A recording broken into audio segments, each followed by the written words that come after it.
Okay, let's try out some examples. So this time we have a solid circular steel shaft having an outside diameter of 35 millimeters and it's subjected to a pure torque of 640 Newton meters with a shear modulus of 80 gigapascals. What do you want to find? Well, the maximum shear stress and the magnitude of the angle of twist and a 1.5 meter length of shaft. This isn't too difficult, so I'm going to let you try it on your own. You're going to need that torque twist equation to help you with this. Don't remember what it is? Go back a slide or two, you'll find it. So, pause, try it out, come back, and we'll do it together. 3, 2, 1. You paused, you rocked it, you came back just because you wanted to spend some more time with me. Happy to hear that. And now let's look at it together. So, first off, let's go ahead and calculate the polar moment of inertia, that is J. We need that for this. And so that's going to be pi over 32 times our diameter to the fourth. If you have the radius instead, you could have done pi over 2 times the radius to the fourth. And it's only for a circle. I want to work with circles here, so it works out fine.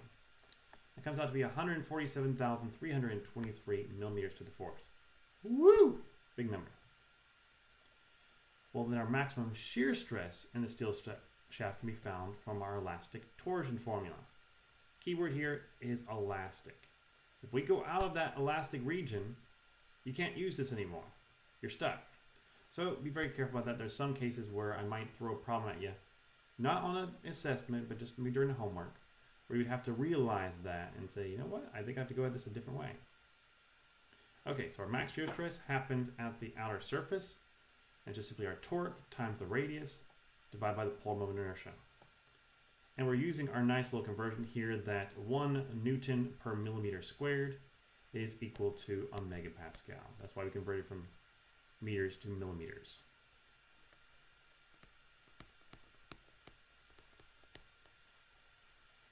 And that comes out to be 76 megapascals. 76 megapascals. And now, using everything we've done so far, we can finally find the angle of twist and 1.5 meter length of shaft. That's going to be equal to our torque times the length divided by the polar moment of inertia divided by the shear modulus. And there's a whole lot we're doing here. Notice I'm doing this conversion right here twice. Why am I doing it twice? I'm doing it twice because I've got Newton meters as well as meters right here. If I have to convert meters twice, I need to do the conversion twice. So I plug all of this in and I will get 0.0814 radians, which is around 4.67 degrees. And here's a very important little detail for all these kinds of examples, that when it pops out an angle, it's always radians, okay? If you are using an angle in a function or in some sort of equation, it better be in radians. Only times you don't have to do that are if it's like sine of theta or cosine of theta, because your calculator will take radians or degrees. Anything else in this class is always, always, always radians.